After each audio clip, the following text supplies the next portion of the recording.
कभी किसी ने एक बात कही और आप घंटों उसके बारे में सोचते रहे। किसी का एक कमेंट, किसी की एक नज़र, किसी का एक इग्नोर, और आप बस हिल गए। ये दुनिया रोज आपको प्रोवोक करती है। हर सुबह कोई ना कोई ऐसा इंसान मिलता है जो आपकी पीस चुरा लेता है। बॉस की तीखी बात, दोस्त का कोल्ड रिप्लाई, रिश्तेदार का टॉन्ट, और आप उस मोमेंट में खुद को खो देते हैं। आपकी जिंदगी का रिमोट किसी और के हाथ में है। लेकिन आज जो किताब हम पढ़ने वाले हैं वो उस रिमोट को वापस आपके हाथ में देती है। इसका नाम है रिएक्ट टू नथिंग, और इसके लेखक हैं आर्चर वेल्स। एक ऐसा इंसान जो खुद कभी इतना तड़पता था दूसरों की अप्रूवल के लिए कि उसे नींद नहीं आती थी अगर किसी ने उसे लाइक ना किया हो। जो हर कन्वर्सेशन के बाद सोचता था, मैंने सही कहा था ना, उसने बुरा तो नहीं माना। और एक दिन उसने डिसाइड किया, बस अब नहीं। ये किताब उसी जर्नी का नतीजा है। अगर आपको आज की ऑडियो बुक पसंद आई हो तो इसे लाइक करें और चैनल को सब्सक्राइब करें। तो चलिए शुरू करते हैं। आर्चर वेल्स अपनी किताब की शुरुआत एक बेहद ऑनेस्ट कन्फेशन से करते हैं। वो कहते हैं कि मेरी सबसे बड़ी प्रॉब्लम ये नहीं थी कि मैं गुस्सा होता था। मेरी सबसे बड़ी प्रॉब्लम ये थी कि मुझे पता ही नहीं था कि मैं अंदर से टूट रहा हूं। हम सब किसी न किसी रूप में ये गेम खेलते हैं। ऑफिस में कोई कलीग आपकी बात काट देता है मीटिंग में और आप मुस्कुराते हैं। घर में कोई आपकी पसंद को इग्नोर करता है और आप कहते हैं कोई बात नहीं। व्हाट्सएप पर किसी ने सीन करके रिप्लाई नहीं किया और आप अगले 2 घंटे फोन देखते रहते हैं। ये सब बीमारी के सिम्टम्स हैं, पर यह बीमारी इतनी नॉर्मल लगती है कि हम इसे जिंदगी का हिस्सा मान लेते हैं। वेल्स इसे कहते हैं इमोशनल रिएक्टिविटी, यानी हर चीज पर ऑटोमेटिकली रिएक्ट करना। जैसे कोई गेंद फेंके और आप ऑटोमेटिकली कैच करने के लिए हाथ उठा दें बिना सोचे। और यहीं से शुरू होती है वो जिंदगी जहां आप ड्राइवर नहीं, पैसेंजर हैं।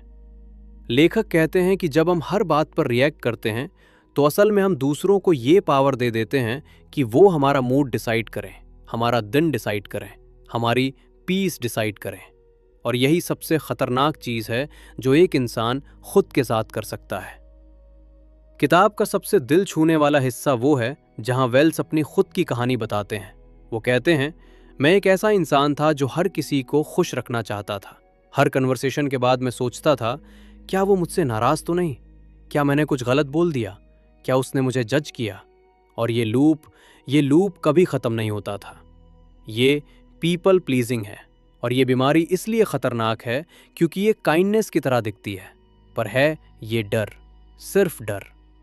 वेल्स बताते हैं कि जो इंसान हर किसी को हाँ कहता है वो दरअसल सबसे ज्यादा ना खुद से कह रहा होता है। जब आप किसी को खुश करने के लिए वो काम करते हैं जो आप नहीं करना चाहते, तो आप खुद को थोड़ा थोड़ा इरेज कर रहे होते हैं। हर हाँ जो डर से निकलती है वो आपकी आइडेंटिटी का एक टुकड़ा ले जाती है। और ये सिर्फ रिलेशनशिप्स में नहीं होता, ऑफिस में भी होता है।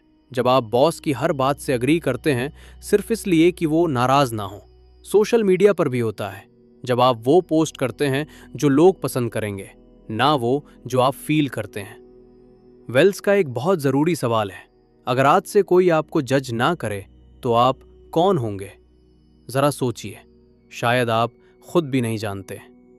आज के जमाने की सबसे बड़ी प्रॉब्लम क्या है जानते हैं? अप्रूवल की एडिक्शन। वेल्स इसे बड़े दर्द से डिस्क्राइब करते हैं। वो कहते हैं, जब आपको किसी ने कॉम्प्लीमेंट दिया तो आपको अच्छा लगा, जब किसी ने इग्नोर किया तो आप बेचैन हो गए, जब आपकी पोस्ट पर लाइक्स कम आए तो आपने सोचा मैंने गलत क्या किया। ये एडिक्शन है, केमिकल एडिक्शन की तरह। हर बार जब कोई हमें वैलिडेट करता है, हमारा ब्रेन डोपामाइन रिलीज करता है और हमारा ब्रेन उस फीलिंग का आदी हो जाता है, और फिर हम अपनी पूरी जिंदगी उस डोपामाइन को चेस करने में लगा देते हैं, दूसरों की नज़र में अच्छे दिखने के लिए, दूसरों की अप्रूवल पाने के लिए। वेल्स यहाँ एक बेहद पावरफुल बात कहते हैं, जिस दिन आपने खुद से अप्रूवल मांगना शुरू किया उस दिन आप आज़ाद हो गए। बाहर से मिलने वाली तारीफ टेम्परेरी होती है, आज मिली कल नहीं मिली। पर जब आप खुद से जेन्युइन हो, जब आपको खुद पर ट्रस्ट हो, जब आपको किसी की वाह की जरूरत ना हो, तब जो कॉन्फिडेंस आता है वो अनशेकेबल होता है। किताब का सबसे प्रैक्टिकल और सबसे जरूरी कॉन्सेप्ट है द पॉज। वेल्स कहते हैं, हमारी प्रॉब्लम ये नहीं है कि हम फील करते हैं, फील करना ह्यूमन है। प्रॉब्लम ये है कि हम फील करते ही रिएक्ट कर देते हैं बिना सोचे। कोई कुछ बोलता है, हम जवाब दे देते हैं, कोई कुछ करता है, हम रिस्पॉन्ड कर देते हैं। उस 2 सेकंड की गैप में जो स्टिमुलस और रिस्पॉन्स के बीच होती है, वहीं हमारी फ्रीडम छुपी है। स्टोइक फिलोसफर्स यही कहते थे। विक्टर फ्रैंकल ने भी यही कहा था कॉन्सेंट्रेशन कैंप में सरवाइव करते हुए। उन्होंने कहा था, between stimulus and response there is a space, in that space lies our freedom. Wells ने इसे प्रैक्टिकल एक्सरसाइज में तोड़ा है। वो कहते हैं, जब अगली बार कोई आपको ट्रिगर करे तो बस 3 काम करो। पहला, रुको, सिर्फ 3 सेकंड, ब्रीद लो। दूसरा, खुद से पूछो, क्या ये सिचुएशन एक्चुअली मेरे लिए थ्रेट है या मेरा ब्रेन इसे थ्रेट बना रहा है। तीसरा, डिसाइड करो, रिएक्ट करना है या रिस्पॉन्ड करना है। रिएक्ट करना और रिस्पॉन्ड करना, इन दोनों में जमीन आसमान का फर्क है। रिएक्ट करना ऑटोमेटिक है, रिस्पॉन्ड करना कॉन्शियस है। एक में आप मशीन हैं, दूसरे में आप इंसान। वेल्स की किताब का एक बहुत इमोशनल हिस्सा है जहां वो बात करते हैं हमारी इनर वॉइस की। वो कहते हैं, आपका सबसे बड़ा दुश्मन बाहर नहीं है, वो आपके अंदर है। वो आवाज जो रात को सोने नहीं देती, जो कहती है, तुमसे नहीं होगा, तुम काबिल नहीं हो, देखो तुमने फिर से गलती की। ये इनर क्रिटिक हर इंसान के अंदर होता है, और जो लोग इमोशनल रिएक्टिविटी से सफर करते हैं, उनका इनर क्रिटिक सबसे टॉक्सिक होता है। वेल्स यहां एक बड़ी इंटरेस्टिंग बात कहते हैं। वो कहते हैं कि ये आवाज आपकी नहीं है, ये आवाज उन सब लोगों की है जिन्होंने कभी आपको जज किया, क्रिटिसाइज किया, छोटा महसूस कराया, और आपने उन्हें अपने दिमाग में बसा लिया। तो पहला काम, इस आवाज को पहचानो, इसे मैं मत समझो, ये सिर्फ एक वॉइस है और आप उस वॉइस से ज्यादा हो। वेल्स कहते हैं, जिस दिन आपने अपनी इनर वॉइस को अपना एनिमी नहीं बल्कि एक स्केयर्ड चाइल्ड की तरह देखा, उस दिन से आप उसे हील करना शुरू कर सकते हो। जज नहीं, हील। किताब का एक और बेहद पावरफुल चैप्टर है स्ट्रेटेजिक साइलेंस। वेल्स कहते हैं, हम सोचते हैं कि हर बात का जवाब देना जरूरी है। कोई आपको इंसल्ट करे, जवाब दो। कोई आपसे आर्ग्यू करे, लड़ो। सोशल मीडिया पर कोई आपको ट्रोल करे, डिफेंड करो। पर यह सोच ही गलत है। हर सिचुएशन आपकी एनर्जी के लायक नहीं होती। वेल्स यहां एक बेहद दिलचस्प बात कहते हैं। वो कहते हैं कि जब कोई आपको प्रोवोक करता है और आप रिएक्ट नहीं करते, तो आप उससे पावर नहीं खोते, आप पावर गेन करते हैं, क्योंकि आप उसे ये नहीं दिखाते कि वो आपको अफेक्ट कर सकता है। साइलेंस वीकनेस नहीं है, साइलेंस मास्टरी है। इसे ऐसे समझिए, एक शेर को यह प्रूव नहीं करना होता कि वो शेर है, वो बस होता है। उसे किसी की अप्रूवल की जरूरत नहीं, उसे खुद को जस्टिफाई नहीं करना होता। और वेल्स कहते हैं, वो एनर्जी जो आप ओवर एक्सप्लेनिंग में लगाते हैं, वो एनर्जी आप अपनी ग्रोथ में लगा सकते हैं। जब आप हर बात को एक्सप्लेन करते हैं, तो एक्चुअली आप इनसिक्योर फील कर रहे होते हैं। जिसे खुद पर ट्रस्ट होता है, वो बस एक्ट करता है, एक्सप्लेन नहीं करता। वेल्स की किताब में बाउंड्रीज पर एक पूरा सेक्शन है, और ये सेक्शन उन लोगों के लिए स्पेशली जरूरी है जो हमेशा हाँ कहते हैं। बाउंड्रीज का मतलब लोगों को दूर करना नहीं है, बाउंड्रीज का मतलब है खुद के साथ ऑनेस्ट रहना। वेल्स कहते हैं, जब आप किसी को ना नहीं कह पाते, तो आप दरअसल उस इंसान से डर रहे होते हैं, आप उसकी रिएक्शन से डर रहे होते हैं, और ये डर, ये फियर ऑफ रिजेक्शन, यही सबसे बड़ी चेन है जो आपको बाउंड करती है।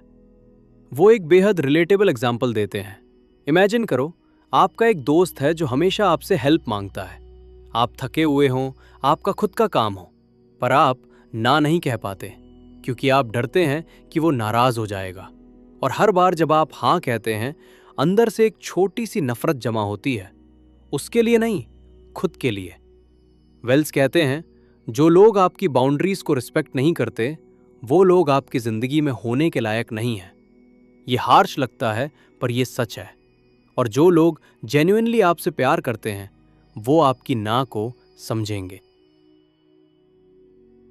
इस किताब का सबसे इंपॉर्टेंट और सरप्राइजिंग इंसाइट ये है कि वेल्स कहते हैं, कॉन्फिडेंस कोई फीलिंग नहीं है, कॉन्फिडेंस एक प्रैक्टिस है।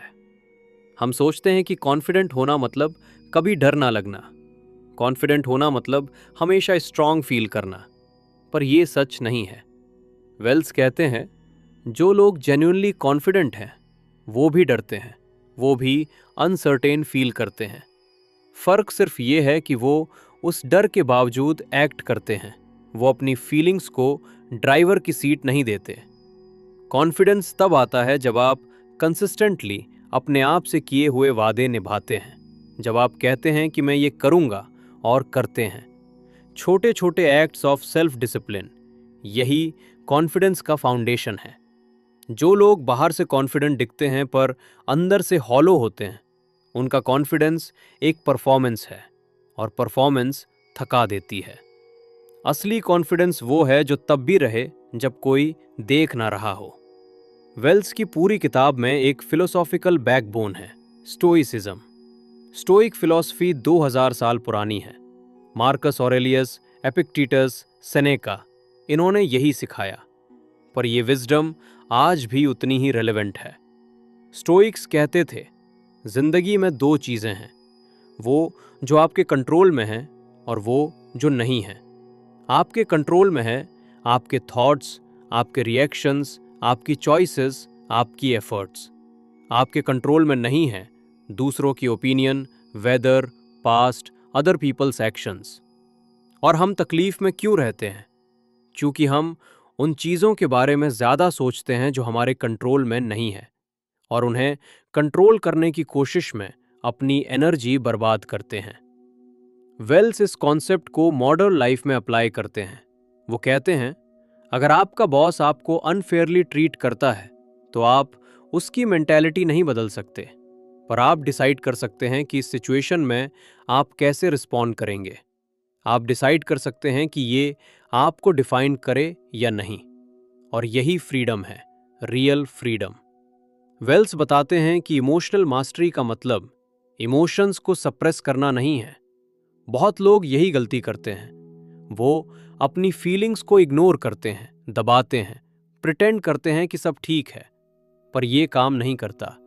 सप्रेस्ड इमोशंस कहीं नहीं जाती, वो बस प्रेशर बिल्ड करती रहती हैं और एक दिन एक्सप्लोसिव तरीके से बाहर आती हैं। असली स्किल ये है, feel everything, react to nothing. यानी अपनी फीलिंग्स को एक्नॉलेज करो। हाँ, मुझे गुस्सा आ रहा है, हाँ मैं हर्ट हूं, हाँ मैं डरा हुआ हूं। इसे डिनाई मत करो, पर उस फीलिंग को आपके एक्शंस का ड्राइवर मत बनने दो। जैसे आप किसी बात पर बहुत एंग्री है, ये वैलिड है, पर क्या उस एंगर में आप कोई डिसीजन लेना चाहते हैं, कोई मैसेज भेजना चाहते हैं, कोई रिलेशनशिप तोड़ना चाहते हैं? वेल्स कहते हैं कोई भी इंपॉर्टेंट डिसीजन तब मत लो जब आप इमोशनली चार्ज्ड हों। वेट करो 24 घंटे और फिर देखो कि आपका पर्सपेक्टिव क्या है। किताब के आखिरी हिस्से में वेल्स एक बहुत ब्यूटीफुल विजन पेंट करते हैं।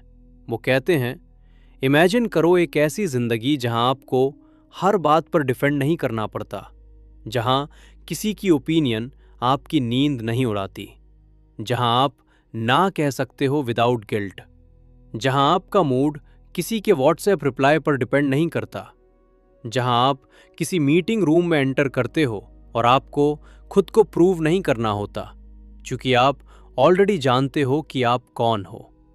ये फैंटेसी नहीं है, ये पॉसिबल है, पर इसके लिए एक काम करना होगा, खुद को प्रायोरिटी देना। और यहां वेल्स की सबसे इंपॉर्टेंट लाइन आती है, आप किसी के लिए तब काम के हो सकते हो जब आप पहले खुद के लिए काम के हो। जैसे एयरप्लेन में कहते हैं पहले खुद का ऑक्सीजन मास्क लगाओ फिर बच्चे का। ये सेल्फिशनेस नहीं है, ये विजडम है। दोस्तों, आर्चर वेल्स की ये किताब एक सेल्फ हेल्प बुक से कहीं ज्यादा है। ये एक मिरर है। ये किताब आपसे एक टफ सवाल पूछती है, क्या आप वो जिंदगी जी रहे हो जो आप जीना चाहते हो, या वो जिंदगी जी रहे हो जो दूसरे चाहते हैं कि आप जियो। रिएक्ट टू नथिंग का कोर मैसेज सिंपल है, आप अपनी फीलिंग्स को चूज नहीं कर सकते, पर आप अपनी रिएक्शंस को चूज कर सकते हैं। और यही चॉइस आपको ऑर्डिनरी से एक्स्ट्रा ऑर्डिनरी बनाती है। हर बार जब आप पॉज करते हो, हर बार जब आप ना कहते हो, हर बार जब आप किसी की नेगेटिविटी को एब्जॉर्ब करने की जगह उसे पास थ्रू करने देते हो, आप एक नया वर्जन बना रहे होते हो खुद का। और वो वर्जन, वो आज़ाद, काम, अनशेकेबल वर्जन, वो पहले से ही आपके अंदर है। बस रिएक्ट करना बंद करो और देखो क्या होता है। बुक स्मेल, हर किताब की खुशबू आपके साथ।